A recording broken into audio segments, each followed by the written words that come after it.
quick tips. Today we're going to discuss the Cabletight wire management system, more specifically the clamps we have to secure the couplers and other fittings during the weld process to the conduit or our rigid metal ends. So here I've got a couple examples. So we've got one here to our spigoted end rigid metal conduit. If you notice here how I've clamped it on the rigid metal after the spigot and then on the actual conduit. This is because if the clamp was to go on the actual spigot, you're taking away from the weld zone of the coupler. Moving over to the polyethylene clad rigid metal conduit, you see there I've got the clamps fairly close to the coupler and then spaced out on both ends. So how did I do that? I go into with my clamp. I'm going to loosen my screw in the middle with a Phillips screwdriver. That'll allow me to slide that clamp to the end, and I can then tighten it down. And I've moved it and got it secured where I want it. I can do the same here with these in the middle, move them closer, get my coupler in the middle, and then I'm ready to insert my conduit and my coupler. So I've got one set up over here. So you can see I've already adjusted my clamps. So I've got them close to the coupler and close to the far ends of the actual unistrut there.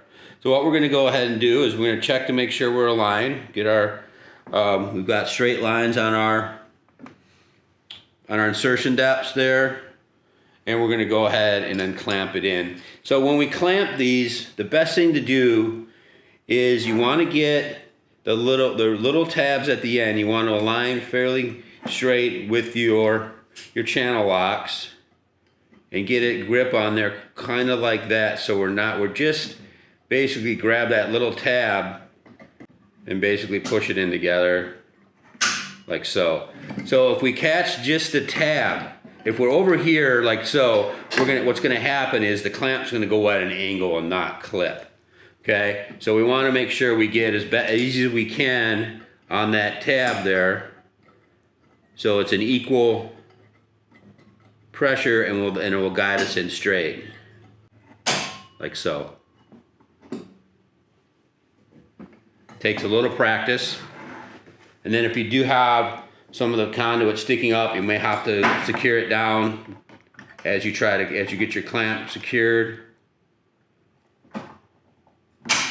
like so.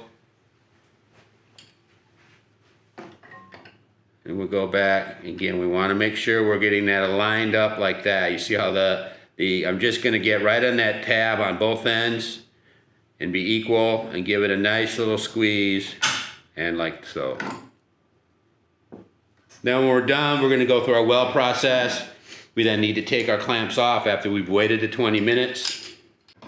And we're going to use a flathead screwdriver to get us open. So we'll give it a little squeeze, and give it a little pop off, and then we're good to go.